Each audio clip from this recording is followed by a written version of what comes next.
we like someone, we'll hire them. But like, if it doesn't work out in a month, we'll let them go, give them 2 weeks. And I've learned just enough now. Like, you don't want to change someone. I made that mistake the first time. We kept someone for like 6 months, and by the second week, we knew she wouldn't work out. But we just like, we spent so much time investing in this person. Like, it's a nice person. It's a nice person. It's my pleasure to welcome Caleb Shore to the show today. Caleb, thanks for joining us today.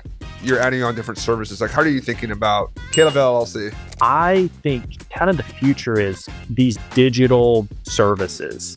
We took on a revenue management client that did 30 grand all of last year. We are on pace to do like 140 grand. We did the marketing, set minimum night stays. We turned that property to losing money every month to very profitable. I very much agree with that. I think that's a service that the space really needs. A lot of people say they're revenue managers. I would say not all of them are like that qualified. Yeah. If you're listening to this and you're struggling with revenue management, my advice is like, you can.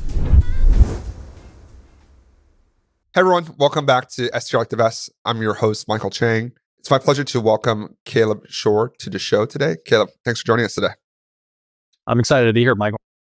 I'm excited to speak with you today. Before we hopped on, we were talking about kind of what we wanted to hit on today, and want to make this a very tactical conversation. So both Caleb and I, our portfolios are similar sized, and I think we have a lot of commonalities we can talk about. And if you're listening and you have some short-term rentals and you want to learn more about how to optimize it, I think this is a good episode to listen to. And as you know, the goal of the podcast really is to help you better invest your time, right, as you're building your business. And I think this episode will be a great one to listen to. So Caleb, why don't we start with just tell us a little bit about yourself and your business today. Yeah, excited to be here. I've been following you for a long time. Love the podcast. Thank you. Yeah, been following you from afar. I don't know if our paths have ever like crossed at any of the conferences or whatever, but super excited to be here. Yeah, a little bit about me. We do full service management for about 35 properties. We do some revenue management for 8, and then some virtual co-hosting for 8 more properties. So I'm based in Charlotte, North Carolina, so East Coast, and everybody's like, why Charlotte? Like, that's where I live. That's where I grew up. Built kind of a community here, but related to short-term rentals, Charlotte is definitely not, it's not ever going to hit your top 10 list, best markets to invest in for STRs. But it is a pretty strong market for appreciation growth. So yeah, a little bit about me, but yeah, excited to be here, man. Yeah, you mentioned about Charlotte not being on the list. It's been on my radar for a long time. One of my my earliest students that I kind of helped coach and scale their business, Mike and Steve, they both live in New York. Steve's a real estate agent. He was actually on the Sirhan Netflix special. If you ever watched that one, but they have 10 plus apartments under rental arbitrage in downtown Charlotte, like literally right next to the stadium.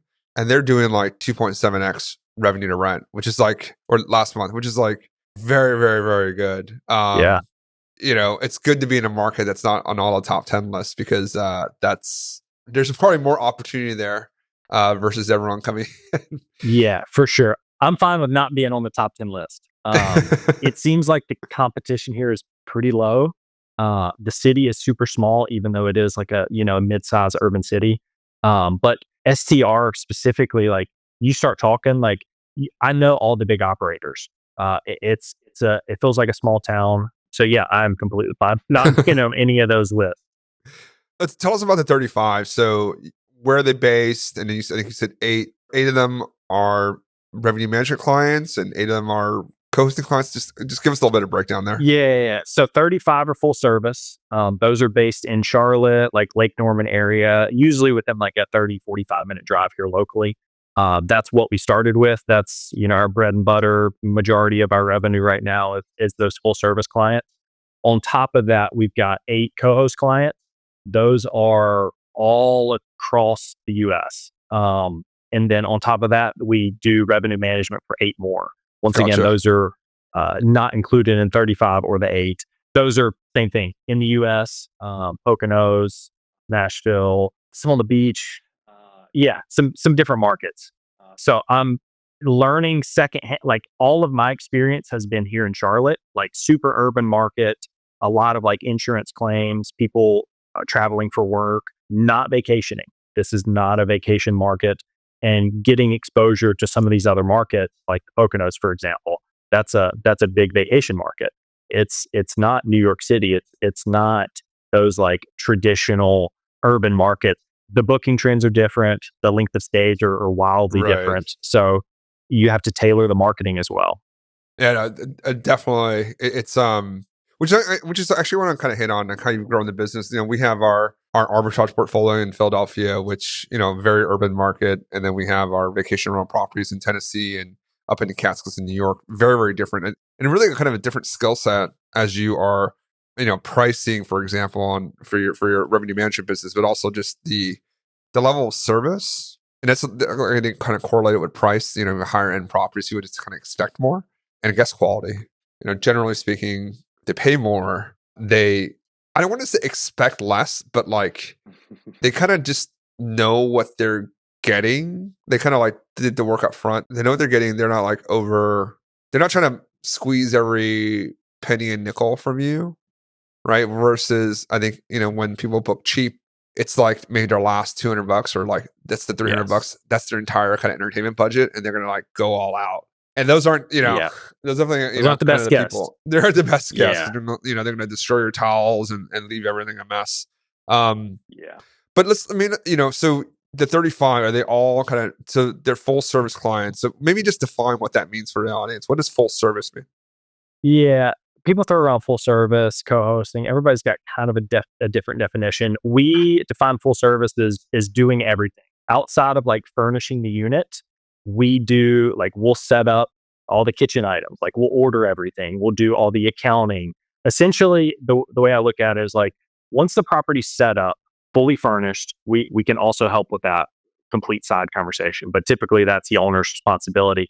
They hand it to us, we onboard it, and then we do everything from marketing, the listing, scheduling photos, like scheduling all the vendors, cleaners, pest control, valet, trash, like everything to a point where we're answering inquiries, we're helping guests check in, any issues throughout their stay, check out, scheduling the cleaners, any maintenance on the property, all the way up to at month end. We do a month end accounting, and then we send that to the owners with a direct deposit. So when I say full service, it's all of that included, versus like I think a lot of co-hosting is you help people market, more of kind of the evolve model. You help them market, you deal with some guest things. You're not handling funds in that situation. Full service, we're handling all that internally. We've got a bookkeeper, we've got an accountant, all the way down to like, sending our owners tax documents at year end of everything that's happened at their investments. Gotcha. Okay, cool. That's great to understand. And you're right. There's a lot of different definitions. The scope is really important. What do you charge for that generally? What's the full service model look like? 20%. Okay, that's a good value for your owners. Actually, 20%. It is. That's a lot. That's actually a lot to do. Yeah, I want to go up to 25. Like we started at 20. We've never raised prices. We've added some ancillary fees. Like we added an inspection fee of like, $50 per visit that our team goes out, kind of helps pay for their salary. That's on top of the 20%. But yeah, I want to go up to 25. I think the value is worth it. And it's going to help us like attract better talent, pay them more, and in turn provide a better service. Agreed. No, I think this is one of those businesses where you want to, the quality of your staff is really important, especially with turnover too, the cleaners especially. And yeah, like if you're listening and you have Caleb as your property manager, you're getting a pretty good deal actually. All that for 20 points. I'll definitely put this on social media. Yeah, we're going up. Don't get mad when Jan 1 you get an email. Fair enough. And then, as you kind of build, so why not kind of just continue to grow the full service business? You sound like you're kind of branching out to different things. What I think about it is we're very, the way that I've built my business, we have the arbitrage portfolio, we have the stuff that we own, right? And it's very purposeful. Arbitrage stuff makes good cash flow. We reinvest that money into buying properties that will cash flow as well, not as well as arbitrage, because that's not really the point. But they will appreciate, or they will more likely appreciate, and we get the tax advantages. of bonus depreciation. But I'm curious, like, as you're thinking about your business, like you're adding on different services, like how are you thinking about Caleb and Caleb LLC? Good question. I think I think one of the lower hanging fruit is like the full service is great. It's a great value for our investors, for our team. I We're very hindered with how many people we can help with full service. There is a lot that goes into it. Like the average property takes like 15 hours to onboard for us, but before we can even list it. So I kind of think the future that I see is more of these like virtual things like the revenue management we talked a lot about before the show. You can really infinitely scale that. Like you could, yeah, you still have to like hire, team members and potentially VAs to help scale that out. But full service, it's a lot. It's all about the local vendors. It's all about your cleaners, your inspectors. If you have inspectors, a lot of property managers don't have inspectors, which is a completely side combo. But I think the more people that I can help, the full service, for us, you have to be in Charlotte. You're an investor. It's a specific property that we'll take on. Like we don't take on properties under a certain revenue limit now. We turn down probably 90% of the deals that come across our desk just because I don't want to manage a $40,000 property. It doesn't make sense. So it's a very, very specific person that I can help for the full service. Revenue management, doesn't matter where you're at.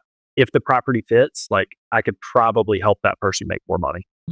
That makes sense. That's good. I mean, I think scalability, especially as you're thinking about a business, is important. Hey guys, I hope you're enjoying the episode so far. If you can think about how you found this podcast, maybe it was on TikTok or Instagram, or maybe someone shared it with you. I don't run ads for the show or have any sponsorships. So the only way this grows is through word of mouth. If my podcast is valuable for you in any way, please hit the subscribe button and share this with someone who you think would help their investing journey or business. Thanks a lot, and let's continue on with the episode. Maybe just talk me on that, like, on the 35 properties, like just give us a sense on revenue. I ask this question a lot because you get different answers from a co-hosting revenue side. Like, what does that look like to you? And then what are the typical margins? What are the margins you're looking at? Yeah. Oh man, margins. I wish my business partner was on here. He handles a lot more of the finances. I do know the gross numbers. Typically, we're making about $1,100 per property right now. Per month. Per month. Yeah. Okay. Per month. So times 35, 35, 40 grand a month to gross. And then, margins, I don't really know, to be honest with you. Does that include, do you pay for cleaning, or they pay for cleaning, right? Not you. They pay for cleaning. Okay. Got it. That's strictly our management fee. Got it. I've spoken to others, and obviously your cost is to bake, and you and your partner's cost is to bake into it.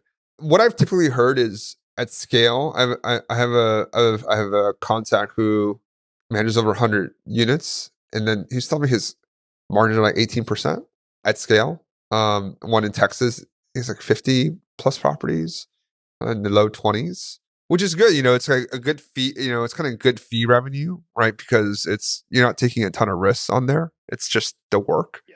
The owner takes that risk. And I'm just, and a property management business is more, you can sell it, right? If you have this contract, you can sell it. I'm just thinking, for me, as I think about from a business perspective, and I'm curious on your thoughts on this, because, want to be tactical here. Yeah. What I struggle with that business is, you don't really have control. You know what I mean by that? Like, if I had a hot tub here, we're going to make $50K more a year. If the owner is just like, you know what? I don't want a hot tub. There's something you can do about it, right? Unless you're going to be like, well, I'm going to buy a hot tub for you, which you'd be very generous.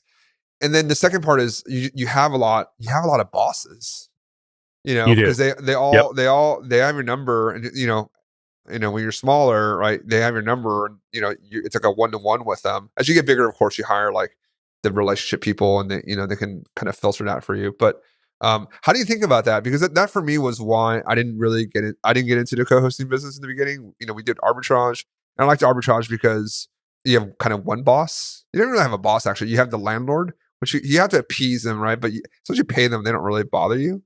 And then when you own it, obviously you're kind of your own boss. So I'm just really curious about that, because that's the part I really struggled with. Yeah, you're absolutely right. I think this is a very low margin business to be in. I think the education, the revenue management is much higher margin. There's your overhead is so much lower. Like we've got 2 full-time employees, we've got Uh, inspectors we pay, we've got handyman, like cleaners. That's not including any of that. Like we run pretty lean. Like we don't have we have a everybody works from home. We do have an office in the city. We have like a storage unit, and that's really it. You know, a majority of our profit goes to salary. yeah. That's really it. Like, for example, we budgeted out roughly one full-time employee could manage. We think with our portfolio, most of our properties are like bigger single family homes. They have a yard, they have garages. Like it's not an apartment or a townhome where it's a little bit lower maintenance. One employee can realistically manage about 25 units. That's like our kind of internal number of bigger single family homes. That's like managing the maintenance, the upkeep, Yeah. them not cutting the lawn, but like managing the vendor that cuts the lawn, making sure the hot tubs are cleaned, making sure the cleaners show up, making sure they do supplies, inventory, all that. That's kind of our internal metric. So right now we are a little overstaffed with 2 people for 35 units, and we also have 3 full-time VAs as well. So I think we're a little overstaffed. We could grow, but I think kind of the future is like these digital virtual services. Like I'm pretty high on this revenue management. Like for example, I mentioned earlier, but we took on a revenue management client that did 30 grand all of last year. We are on pace to do like 140 grand with $200 photos. We took new photos for $200 and didn't change a thing. We shuffled the photos around, redid the marketing, set minimum night stays, set minimum pricing. Like if somebody wants to book 3 months out, we're not taking that 3-night reservation, that 4-night reservation. Like we're requiring 6, 7 nights. So without really doing anything else, we turned that property to losing money every month to very profitable. I think that's really the future of our business. And I think the STR market is those revenue managers. I know a couple in the game that are doing it at a high level, but it's not something that's very popular right now. I Yeah. think that's kind of the next wave. I agree. I agree. I very much agree with that. I think that is something that is a service that the space really needs. I think there aren't that, I mean, a lot of people say they're revenue managers. I would say, not all of them Probably are like not. that qualified. Yeah. But, I think that's just what's out there is so bad that people just set up a price labs and, kind of set it and forget it, that the bar is so low. If you're just incrementally better, you can build a nice business around that. We just onboarded a revenue management client she's a student of ours within the STR Like the Best program, but she has 4 beautiful properties in the Hamptons. I was telling you, and those properties can do 200-300 a year pretty easily, and those are the clients that we want to take on, that are kind of in our backyard here in either the Catskills or in the Hamptons, where I live in New York.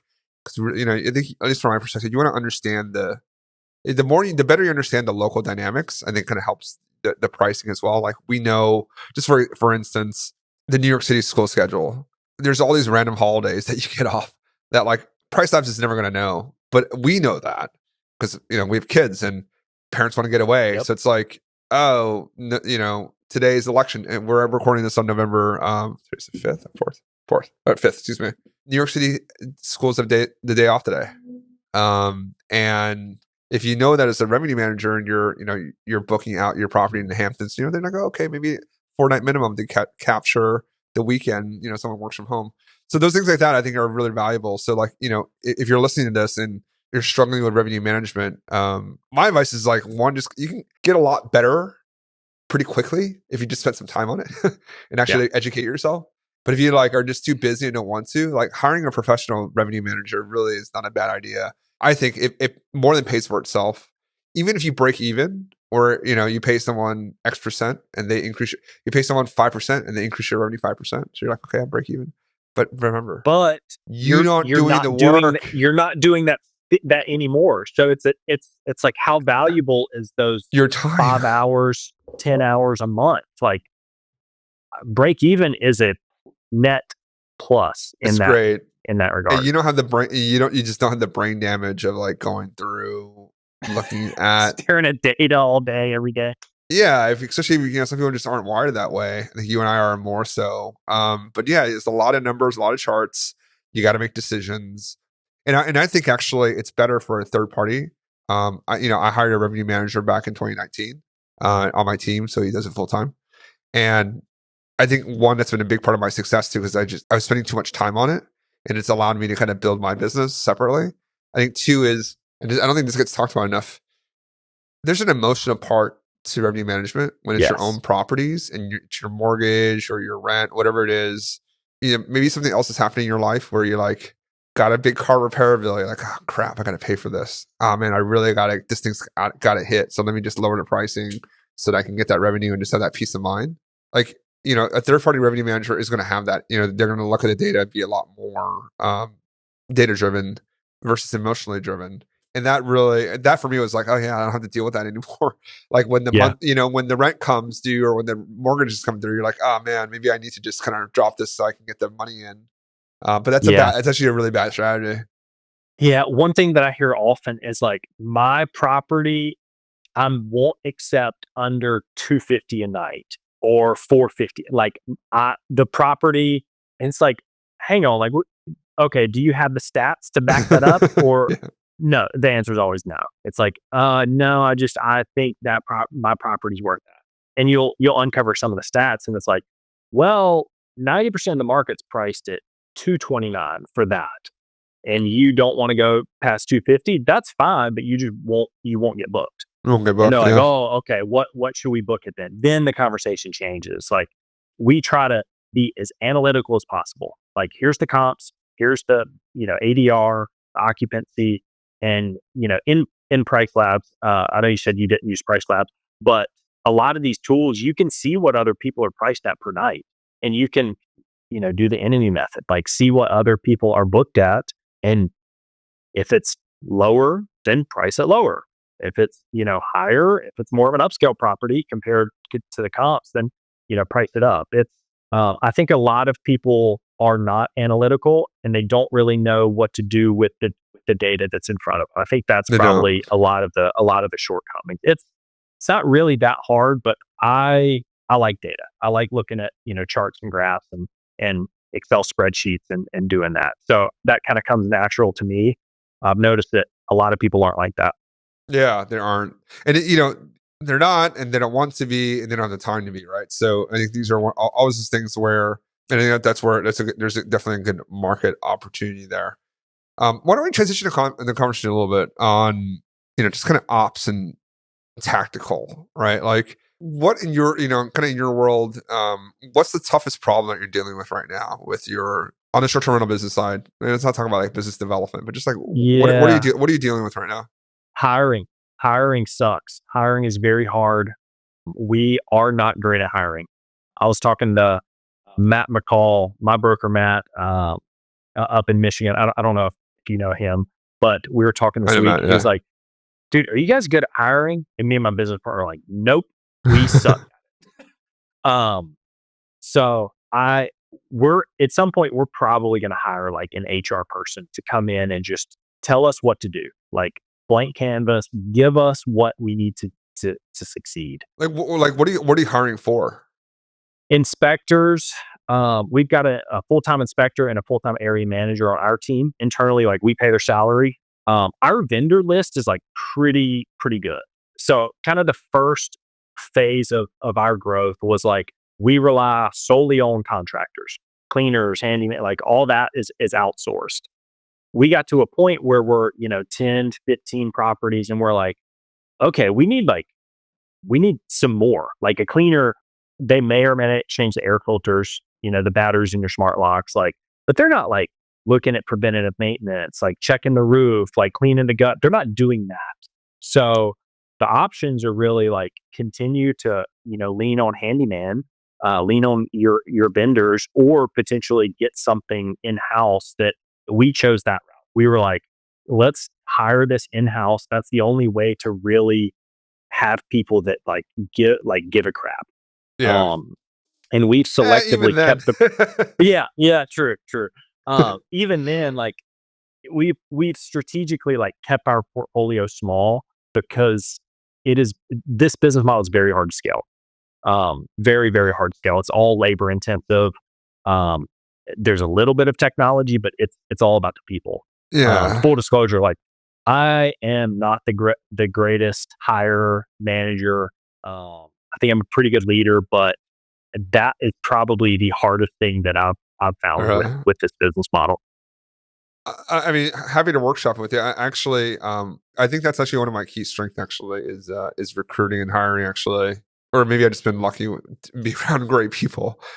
We Our staff has been around with us for a long time, and I mean, like our cleaners, in Philadelphia, she's been with us since we started. So for 5 years now. Our cleaner in the Smokies, 4 years now. She manages everything for us. To your point about like changing the air filter, she changes air filters. She'll change the batteries. Like she'll make sure the handyman's work are like she'll like help us find a handyman sometimes if we Before can't and find after is someone nice. because Yep. she has she's Hispanic and she has her own network in that community down there and taking photos, just like kind of caring. What I found, and then my VAs, they've been with me for 4 or 5 years now. We have overstaffed. We have 8 VAs actually, and they do bookkeeping and everything else. We've intentionally kind of overhired on that because we have them do everything. So they're not just like no one's just like customer service. No one does Yeah. one thing. I think that's Cross so like trained. yeah, they're all cross trained. I think that helps the retention because they see different parts of the businesses and they're not bored too. It's kind of like it's a bit repetitive, and I think and for cleaners, I think it's just like you find a good one and you just give them a lot of work, Yep. consistent Pay them work, well. pay them well. Like I mean, pay them well is like you pay them like ours market. I know we're not really paying above market. I think what we do is like we pay them on time. We're like, hey, our pay cycle's this. Send us our invoice before. We'll get it paid by then. We always pay in full. We always pay on time. You treat them with respect. You give them some visibility into the business. Like some more cleaners, they see all the messages too, so they can like our clean. Actually, they all see the messages, so they can see like what's going on. So it's not like us telling them, hey, this is not clean. It's like you can see it for yourself, Yeah. guys. Here. Yep. Here's the and then so there's a little bit of ownership there too. And then for the stuff that we own, they have access to the cameras and to the smart locks, and that helps them with planning their day. Because it's one cleaning team for 6 cabins, so they can see like, oh, this person left early. They don't have to message us, right? They can just like, oh, the car's gone. Let's go there and clean. And so I found that really helps with retention, keeping your good people. So anyway, maybe that's helpful to you because that's Yeah. we've been I think that's kind of for us like the secret sauce of the business. Like we've been finding like really good people that have like stayed with us. So like one thing like they kind of do the work, and then so like we can go focus on like growing versus like hiring new cleaners, onboarding them, making sure they don't like screw up or like cheating or lying or whatever. All those other problems that come with that with high turnover. Yeah. What do you think has been your kind of X factor? You say you're really good at it. Like, is there anything that you think you do differently than a normal person hiring, like vendors or even in-house people? Yeah, I mean, vendors hit and miss. You test them out, and I think on vendors, I actually I've learned one to just like obviously ask for referrals, but two like we'll pay more. Like for plumbers, like we have someone in the Smokies. He's expensive. It's like get him out there. It's 125. Like to fix the toilet, sometimes it's like $300, 350. But like it's Yep. fixed, and I know it's And it fixed. probably shows up on time, He shows us on time. He takes the sends photos. He photos. actually Yep. sends so I can probably get a handyman to do it for $100. So why am I paying 350? Because that's 350 and then it's done, and it's not my water bill won't run. I don't get any guest complaints. The other way, it's like they kind of jiggle around a little bit. They fix it ish, but it breaks another month, and then you get a guest complaint. You get you got someone out there, so you kind of like just fix it once and just be done with it. I think a lot of it comes from my background in finance. I did a lot of hiring then and saw a lot of people. When I was an investment banker, we would have new class of analysts every single year or so. You have like 10, 20 new people come in every single year. You kind of figure out who is good and bad. And I would also recruit on campus when we go back to Cornell to recruit. So I think, when you talk to someone, you can kind of sense if they really want it or not. Yeah. Right. I think that's like, I never hire for experience. I hire for capability. Is this person like hungry for it? Do they want to learn? Can I give them some scenarios? I'll just give them some scenarios and have them just kind of talk me through how they would think about it. I find it to be really helpful if they have that gear in their head that like a lot of people don't have. Just be able to like problem solve and not be so rigid in their thinking. And that's been really helpful because once I find those people, then I can empower them. I pay them really well and they stay. Yeah. So that's it. Maybe that's the X factor. Just being able to figure out if a person is like how bad they want it and do they have that other gear in their head that they can like think just figure it out. Like figure it out. Yeah. Because one thing that I've learned, it's like anything nowadays, you can probably Google it, do 10 minutes of research and find your answer. Like you can even go on if it's not ChatGPT now for like 2 minutes and it'll give you the answer. Like I'll tell you, like, so my just today my dog, her name's Winnie. Winnie wasn't feeling well, and we think because we just got our daughter a Play-Doh set that like there's some scraps on the floor and then she might have eaten it. And I just go on ChatGPT and I was like, oh, what if a dog eats Play-Doh? What happens? And it lists her symptoms. Like, oh shoot, I think these are her symptoms. She might be sick. I call my veterinarian, who's like $400 every single visit. I call them. They're like, hey, I think we think our dog ate Play-Doh. What do you think? She's like, well, I don't think it's that bad actually. It's non-toxic, so it's okay. Oh, but wait a minute, there's a lot of salt in there, so maybe she should come in. And literally, and I was talking to my wife, she was on the phone with them. I was like, she literally is just looking at ChatGPT because like that's exactly what it's saying. And I'm like, like the knowledge is, but the hard part is like finding the person that's going to go on ChatGPT and look for the answer. And like maybe they don't get their first answer, they just kind of ask like 3 or 4 more follow-up questions to get the answer that they want. Like that is 5% of people. And that's the 5% people you want to get. Yeah. And it's that's my simple heuristic for that. Yeah, for sure. And it's like, how do you get that out in an interview? We've started doing working interviews. Like we would do first interview, then working interview on site to like, okay, show me how you would inspect this house. Like go for it. Yeah. And just, you can get a good idea there. Of just like, okay, what are you looking for? Oh, there's this issue. Okay. Talk me through it. What are you going to do about it? Like, how would you solve this? Then it's like, okay, yep, I would do this and this and that. I think that has been pretty helpful, which I didn't think we ever needed, but that has helped with the last 2 hires. But I think it is a lot of numbers. It's a numbers game. Yeah, and the thing I'll end with is like we very much hire fast, fire fast. If we like someone, we'll hire them, but like if it doesn't work out in a month, we'll let them go. Give them 2 weeks, and I've learned just enough now. Like you can't change. You can't and you don't want to change someone. Like if they come in, they can do it. Great. If they can't, then there's a better fit for them somewhere else. I made that mistake the first time, and we kept someone for like 6 months, and by the second week we knew she wouldn't work out. But we just like we spent so much time investing in this person. Like and that's like it's a nice person. It's a nice person. If there's one thing you take away from this, if you're listening, there's one thing you take away from this this episode is hire fast, fire fast. Like don't. Like the sunk cost fallacy, like it's whatever time you spend with that person, it's gone, it's done, right? If they don't work out, find the next person. Like you'll find the right person eventually. Yep. You'll learn and find the right person.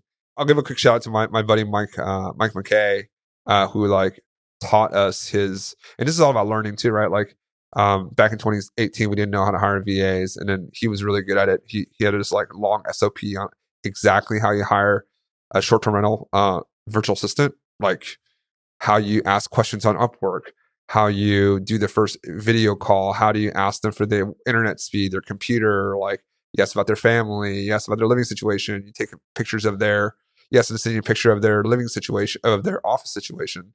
You ask them, what type of microphone do you use? Like all these little things that you would never think about, but like that has been a great way for us to find good VAs. So if you're ever looking for a good VA, there's definitely like a tried and true way of doing that. Yeah. It's like, are you working from home in a closet? Yeah, exactly. Again, thanks for spending time with me today. That was really, it's always great to talk to another operator. For folks out there that are in Charlotte, with a nice 4-bedroom on the lake, would like your property management services or your other virtual services, what's the best way to reach out to you? Yeah. So right now, probably Instagram, Caleb W. Shore. The business called MyTripify, just mytripify.com. And yeah, shoot me a message. I respond to almost all of them, unless you get hit in the request box or the message request box. But yeah, feel free to reach out. I appreciate it, Michael. Yeah, Kevin, I appreciate you for educating us on the Charlotte market. Maybe you get some more competition there now. Yeah, hopefully not. All right, perfect. If you found this episode valuable, please make sure you hit the subscribe button so you can get notified when I put out new content on Airbnb investing. And if you want to learn about how to work with me more directly, I have links below on my description. Click on those and let's figure out how I can help you with your Airbnb investing journey.